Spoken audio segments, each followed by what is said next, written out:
and welcome to Asian Agribiz Podcast.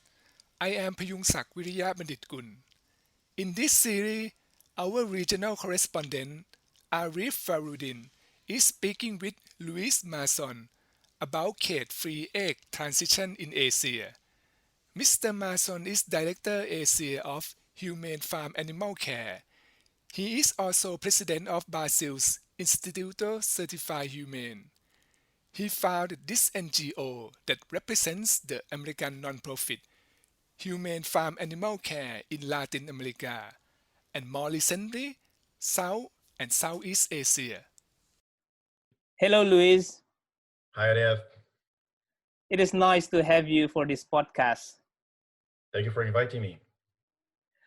The egg industry in Asia is slowly transitioning to cage-free egg production. More F&B, horeca, and retail players in the region have committed to source ethically produced eggs. What are the key drivers of the transition, and what are the challenges for both producers and consumers? Well, the key drivers are basically two, which are connected. There's a big push on the industry, on the big buyers of eggs, to start buying only cage-free eggs by 2025, 2028. I mean, every company that is a big consumer of eggs is announcing commitments globally in many continents that from the year, I don't know, 2023, 2025, depends on the company, they will start buying only cage-free eggs. And well, so this is a big push on the industry, on the farmers, because they are the ones supplying the eggs. And there's a reason for these announcements of the companies, which is the shift on the consumer profile. We see a worldwide evolution of the consumer profile because people are more and more interested in where the food is coming from, how the food is produced. And this is very visible in the younger generations. You know, the Generation Z, the millennials, all those guys, that the people that were born after the 90s, they really want to know what they're eating, and they want to be part of the movement. I mean, they want to push the market also for sustainable changes. They read labels more, so they want to know things about where's that food that he's eating coming from. So these two are the basic drivers: the consumer profile, which is more demanding and more wanting more sustainable choices, and the industry, the big buyers that are pushing this towards the farmers, of course. And the key challenge is, well, for the consumer, from one side, is for him to understand that during these transition periods, it's common that these new products, let's say, there's a cost involved, right? So you cannot really expect a producer to shift the production without having any kind of cost transfer to prices. So there's a part that the consumer must also be accountable for, which is to pay a little bit higher price for such products, right? Actually, we think that this is more pronounced in the beginning, but with the time, with economies of scale, with more and more companies offering cage-free eggs, and even with the industry, with the suppliers of the farmers lowering their prices for equipment, for feed and everything, there's a trend of decreasing the costs, right? But in the beginning, it's always more costly, of course. For the producer, the challenge is actually, there's one main challenge, which is the mindset. The producer must realize that this change is forever. It's come for, I mean, it's not a fashion that is passing by. It's a change that is solid.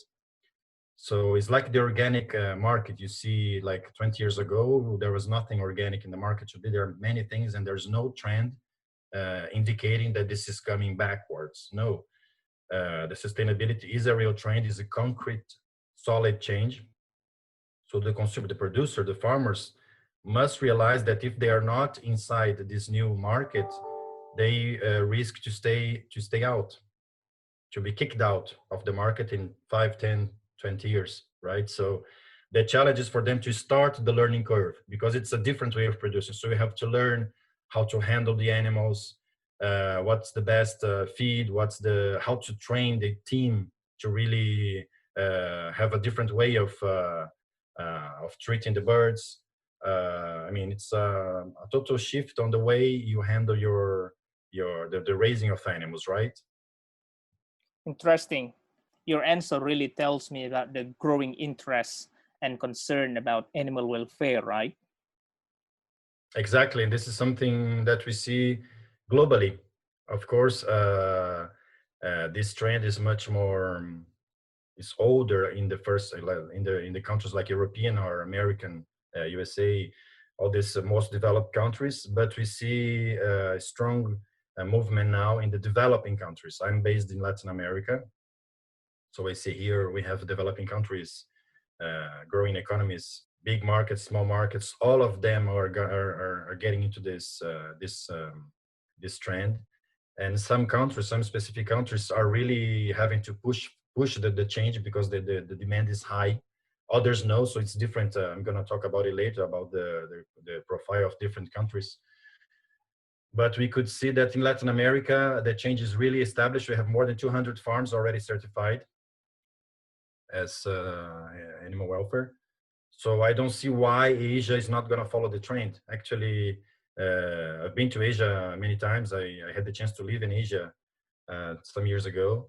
So I know a little bit of the market, and I see that this shift has arrived a little bit later in the region, but it's there and it's starting now. And you Asians, of course, you know how to do things well and you know how to run fast. So I think it's going to be much faster shift in Asia than in the rest of the world.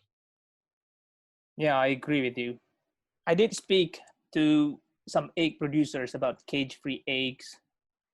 Their main concern is the size of the market. In your estimations, what is the market value and volume in Asia? Yeah, this is the $1 million question. Everybody wants to know the answer, but there's no answer, actually. I challenge anyone who could ever say a number to that. I mean, we have, from experience, I see, again, in Latin America, a very different profile depending on the country that you are. For example, in countries like Brazil or like Chile, we have already several farms certified. We have big projects coming in.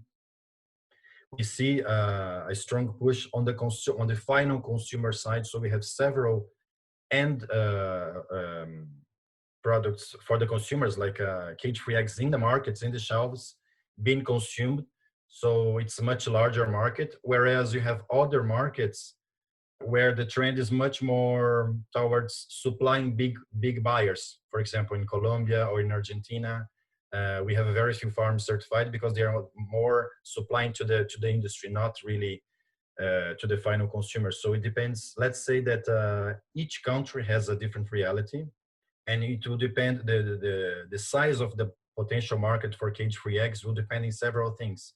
First, for example, you have the economic situation of the country. If you have a very economic crisis scenario, it's difficult to expect that a little bit more expensive egg will have a big market.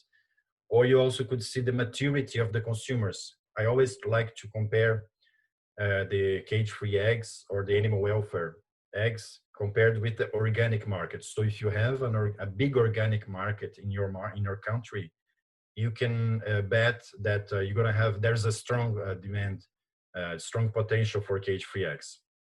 If not, it might mean that the maturity of the consumer is not so high to accept and to start to adopt sustainable products. Doesn't mean that it's not going to happen, but maybe it's an earlier situation. So as you can see, there's no way to estimate. It depends on the economic situation, on the maturity of the market, even on the socioeconomic and on the profile of the consumers. If you have lots of young consumers in a market, you might have more demand, more potential, right?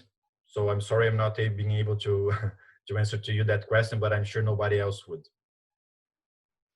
Yeah, no problem. But I believe, the value and the volume of the market of cage-free eggs in Asia will be growing because Yeah, as we know, more and more F&B food service players are, have shown their commitment. Let me give you an example as a reference to see how difficult it is to estimate that. I think 3 or 4 years ago, we have, in the beginning, let's say, of the cage-free movement here in Latin America. In Brazil, we had a very big producer that has decided to start with the cage-free production. He was all battery cages, and he started big. He started with a farm. He rented a farm with the capacity of 400,000 laying hens. It's a huge, huge farm. And in the beginning, he was frustrated because he was expecting that all the commitments of the companies would automatically make him sell the whole amount of eggs. And he was frustrated because it was not that fast. He couldn't find market for all those eggs suddenly from one day to the other. The market was not really prepared. So he decreased his farm actually. But now, 4 years later, this same guy is investing millions of dollars in two huge operations, all of them cage free.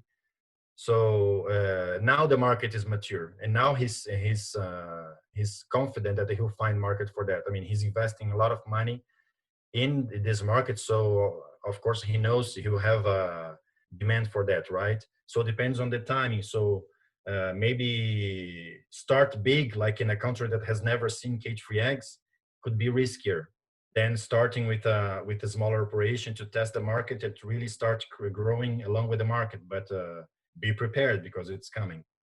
Yeah, interesting. Humane Farm Animal Care has been active in Asia since late 2018.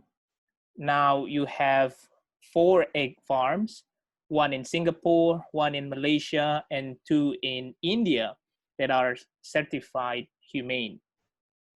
Please details their success stories and the common challenges faced during the certification process. Yeah, this movement started in 2018, as you mentioned. There was a huge contribution from another NGO, Humane Society International, which is very active globally, and they are also very active in Asia. They have organized some events, some seminars for egg producers to show them, to explain to them what is this cage-free movement, and they have invited me to go to. The first event was in Surabaya in Indonesia to explain to them and everything. And then it was curious because they had also invited companies like restaurant chains or other big buyers, and they were all telling that their companies were globally announcing commitments to buy cage-free eggs, and they had nobody to buy from. So there was no cage-free eggs available in the market. So they were a bit worried about how they're gonna meet their commitments. So I saw, well, there's a strong potential here. So we started making contacts with the help of the local teams of Humane Society International and others. And then we found some potentially certifiable farms. We explained to them the program, what are the requirements. Some of them already were compliant with everything. I mean, there's not rocket science. There's clear requirements for cage-free certification, so it's not difficult. And they finally decided to move on to get into this boat, let's say. And since then, they have been 2 of them. I mean, from Malaysia and from Singapore, they're a little bit older. They passed by their 3rd inspection already, and they're all all of them are growing. One of them already is exporting to Hong Kong. The other from 500 birds. So now it's about more than 10,000 birds. I mean, all of them growing and seeing very good results with their decision, right? So the main challenges, let's say, for the producers is actually to believe that, as I said, it's not rocket science. It's a question of will. It's not, you do not need high technology to have to guarantee animal welfare to the animals you raise, right? The standards are very clear. So there are a few challenges that are very easily overcome. Like, for example, your team, the team of handlers, the people that handle the animals must be trained to understand the behaviors, the basic behaviors of the hens. There's some record keeping activities that is a challenge for smaller farmers because we need to monitor the situation of the production during the whole time. So they have to keep track of some indicators. For example, they must measure ammonia levels every week. They must measure temperature. They must monitor the mortalities. I mean, there's some indicators that must be monitored. All the health procedures, they must be done back by by a veterinarian.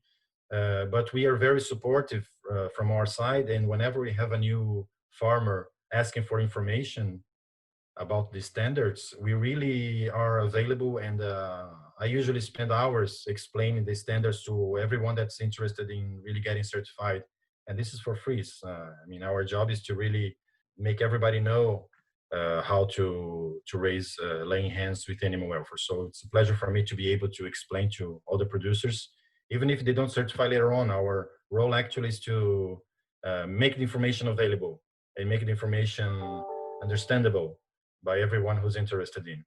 It's no difference the way a hen will behave in China or in Brazil or in the United States. So a hen is a hen, like us humans, we are the same. So there's no, let's say, oh, there is a Vietnamese way of raising hens different from a Filipino way of raising hens, different from a China. No, the way you provide welfare to hens is basically the same. They need purchase, they need space, they need a good litter, they need all the care from the handlers to make their life worth living. Yeah, interesting. So it is also about willingness, right, from the farmers and his teams, to make the transition. Yes. Actually, one thing that is very curious that I've heard from a producer once is that he was telling me that before certification, he used to see the birds as a batch, production batch. And with the certification, you have to see the birds as individuals. This is strange because you have to be able to, you have to pay attention to the signs that the birds give. If they give signs that they are sick, they must be identified, segregated, and treated. So you start to, when you start handling free birds, cage-free birds, you see how they respond quickly to the behavior. So you see them as individuals, as live creatures, which is kind of obvious. But when you put them in cages, you just think of them as egg producing machines, not as individuals. And when you have a cage-free operation, you have to make this shift on your mind that they respond. If you give them what they need, they respond positively.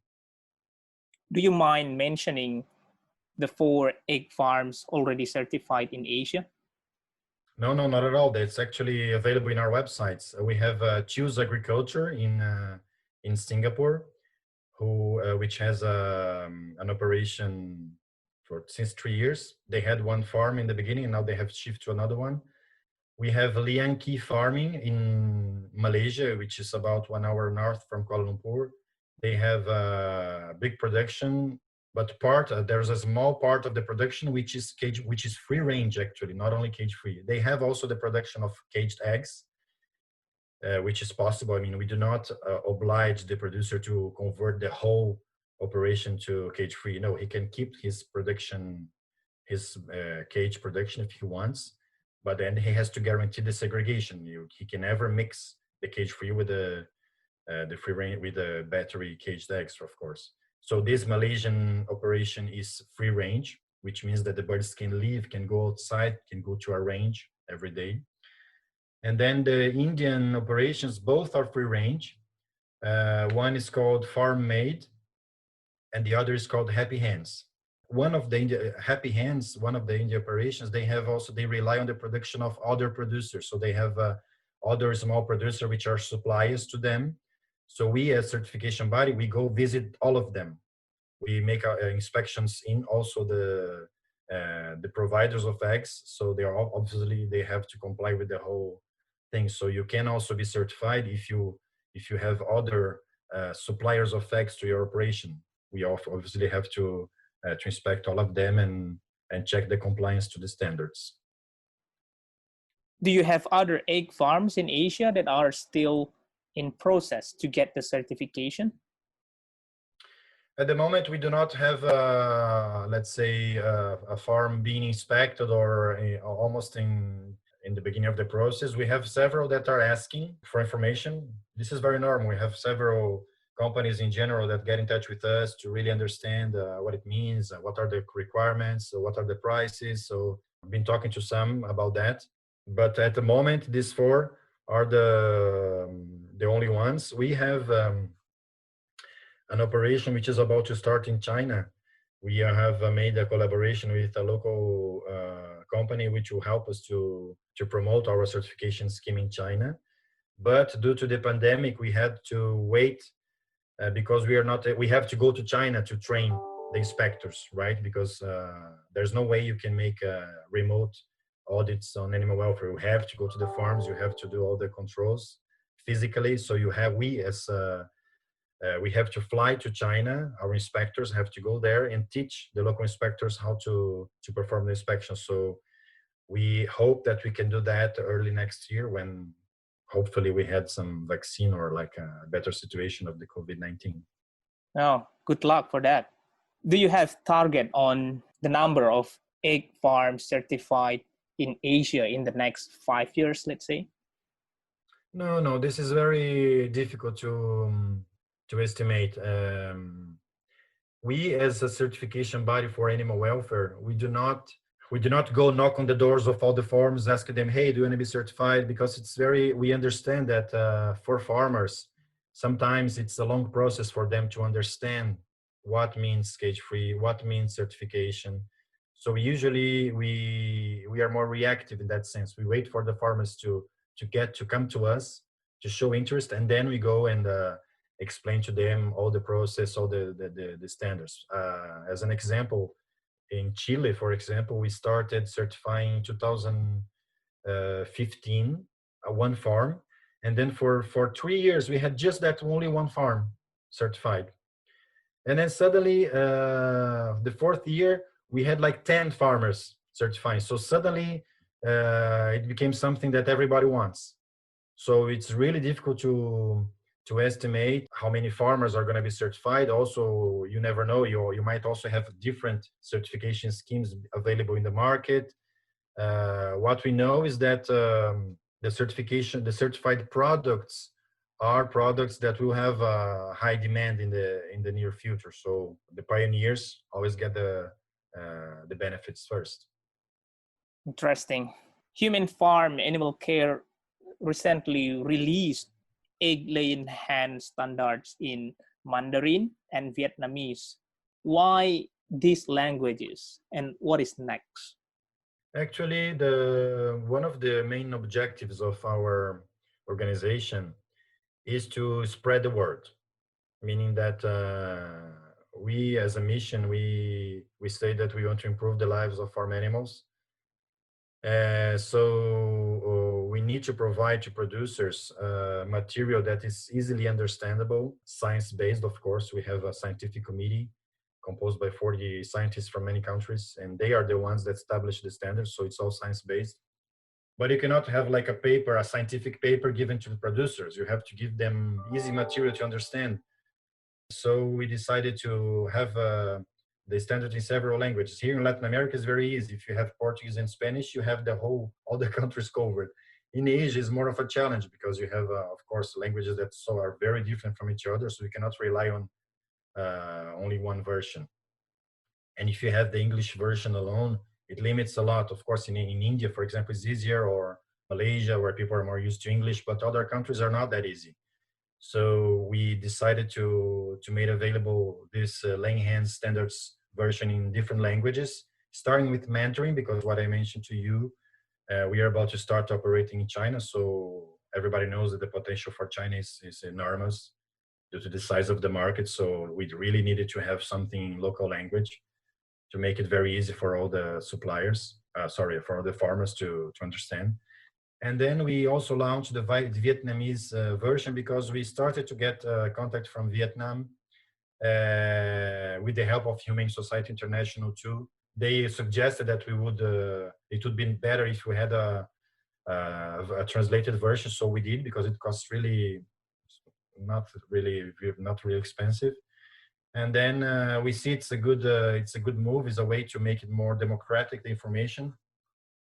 And then when you see the potential markets and the size of the markets, you see that we might need some new languages too, and that's why we have decided to translate also the standards to Bahasa Indonesia. So probably you're going to have it by early next year version. I mean, you have more than 200 million, 250. No, I don't know the population now, but I'm sure it's like hundreds of millions of people in Indonesia. So Bahasa Indonesia version is going to be very useful, I'm sure. And then the next language we would be evaluating if it's worth maybe investing in a Thai version. I don't know. We have to see that also the demand, how it goes. But at the moment, it's Mandarin Vietnamese, soon the Bahasa Indonesia, and then we'll see. Interesting. A recent report said United Kingdom is expected to see a significant oversupply of cage-free eggs, driving down prices and reducing profitability. How can we avoid this in Asia? When you're talking about agricultural goods, it's impossible to avoid that anywhere. You know that every farmer, for everything, for every kind of crop or animal production, they depend on commodity prices. They depend on the price of the maize, of the feed. So it's impossible to guarantee that you're always going to have a market for your agricultural products. This doesn't exist anywhere. We're talking about supply and demand, right? So you can actually work on ways to mitigate that, which are several. We have several tools for that. One of them, as I said, is maybe to start slow. You can you don't have to create like a 1 million hens farm suddenly and start trying to sell your eggs. Start slow. Have a smaller unit and start to test the market. Very interesting, very important also option that you have, not only for agricultural goods but for every kind of product. It's brand building. Start having a nice brand, invest in the communication of what is cage free to explain consumers. You always have to make an educational investment. Many people don't know where the eggs come from. So many people don't know that most of the eggs come from caged hens.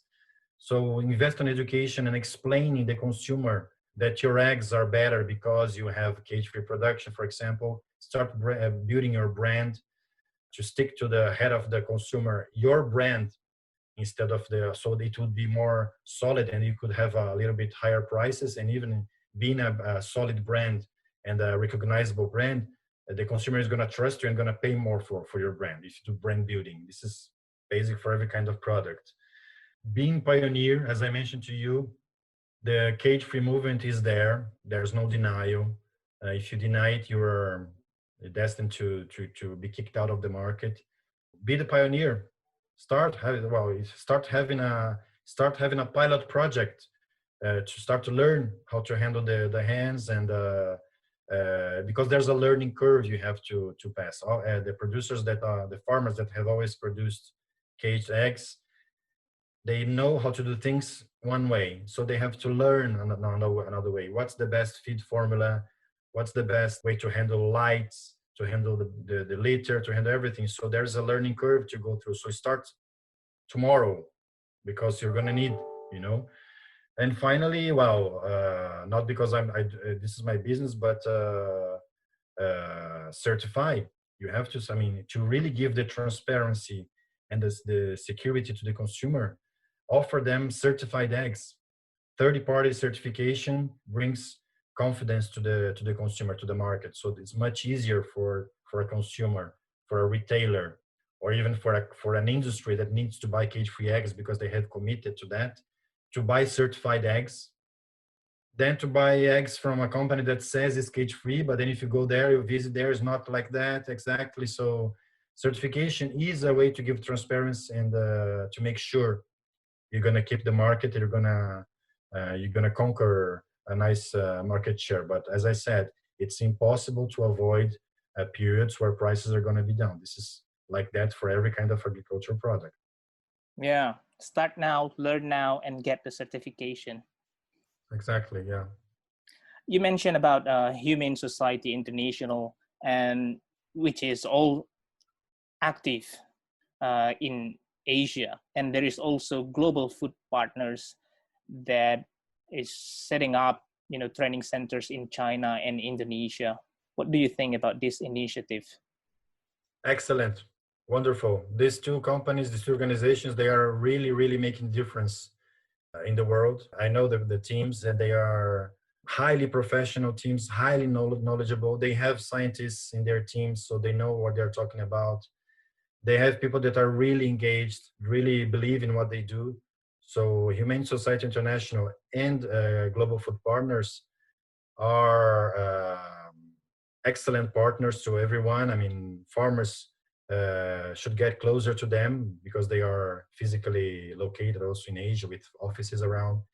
They have the means to help producers to get there, to reach their goals of producing cage-free or free-range eggs. They have knowledge, they have contacts, and they have the resources to really, and the will. I mean, as you see, the work of Global Food partners with training centers and lots of initiatives regarding cage-free credits, lots of very interesting creative solutions. So I really support them, and I think they're doing a wonderful job. One thing that I forgot to mention that I have also, we've been talking about certification and standards and stuff. Just I'd like to have the opportunity to mention our website so that people could know where to find the standards. Our standards are free and are available online. You just go to www.certifiedhumane.org. That's our international website. Then there is a section you can download the standards for all species, including laying hens species. Also, if you want more specific information, if farmers really want to understand, for example, how much would cost for me to have my operation certified, they can get in touch directly with me by email. My email is Luiz, Luiz, at certifiedhumane.org. So it's a pleasure for me to help everyone that gets in touch. So again, Luiz, Luiz, at certifiedhumane.org. That's it, I think. Great. Thank you very much, Luis. It is undeniable that the egg industry in Asia is slowly but surely transitioning to cage-free egg production because more players in the food and beverage, horeca, and retail sectors have committed to source ethically produced eggs. Thanks for joining us. We hope you found this series useful. You can download it on www.asian-agribiz.com. I am Piyungsak Riya Bandit Kun.